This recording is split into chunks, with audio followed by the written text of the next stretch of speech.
انا مش خرنج، انا كينج كونج. حلو الكلام، حلو خالص خالص خالص. تعالى بقى اوريك الدنيا عامله ازاي وفرعنا. يلا بينا. بسم الله ما شاء الله تبارك الله، ما الله شاء الله. أكبر. بحر ابيض تلاقي، بحر احمر تلاقي، جميع انواع السي فود والسلمون كمان، بس السلمون النرويجي على فكره عشان تبقى انت عندك الخلفيه. السمكه الحمراء دي نوعها ايه؟ ده ناجل، ده بقى ده ذكر البحر ده يا عم فرغالي. ده بيتاكل؟ ده رقم واحد، ده قشطه وشارب قشطه. ده اللي أمال شارب إيه؟ قشطه؟ طبعا. الله اكبر عليك. يلا بينا بقى نعمل لك الجديد. ايه اللي الجديد؟ لازم يبقى. حاجتين إيه؟ هنشوفهم مع بعض وتحكم عليهم. يلا ماشي يلا بينا. بص بقى، اول حاجه يا سيدي الشقلوبه من بهيج ملك الفسفور العجيب. بسم الله ما الله شاء الله أكبر. تبارك الله. ايه ده؟ صلاه النبي على الصوص قشطه. الله اكبر. بص بقى يا سيدي، الرز الاصفر بالبسله والجزر والجمبري وجميع انواع السي فود من فوق، جمبري وسبيت وكاليماري وكابوريا وبلح البحر وجندوفلي وفليه وهيصه. هيصة حلو خالص. الكلام، حلو الكلام. ومسقسق عليها بقى بايه؟ بسوس الليمون شبت. الله. فهمت الكلام؟ فهمت. يلا الكلام. بالهنا. خلينا ندوق بقى كده ونحكم على الطعم. بسم الله. ايه الحلاوه دي؟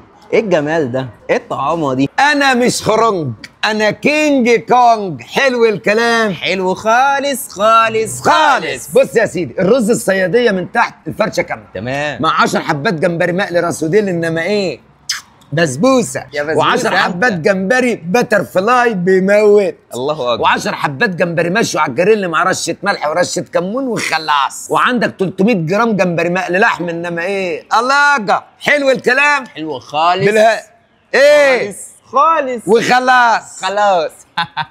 انا مش خرنج، انا كينج كونج. تعالى خلينا ندوق بقى. معلقه الرز الصياديه فوق منها حتتين جمبري لحم، حته منهم وقعت مش مهم. بسم الله، عظمه على عظمه. واخر حاجه بقى شوربه بهيج اللي مليانه فسفور. الشوربه دي بقى مليانه كل خيرات ربنا، كل حاجه موجوده في البحر موجوده هنا. بسم الله. حاجه كده تدي باور. ايه ده؟ حاطين كابوريا في الشوربه ازاي؟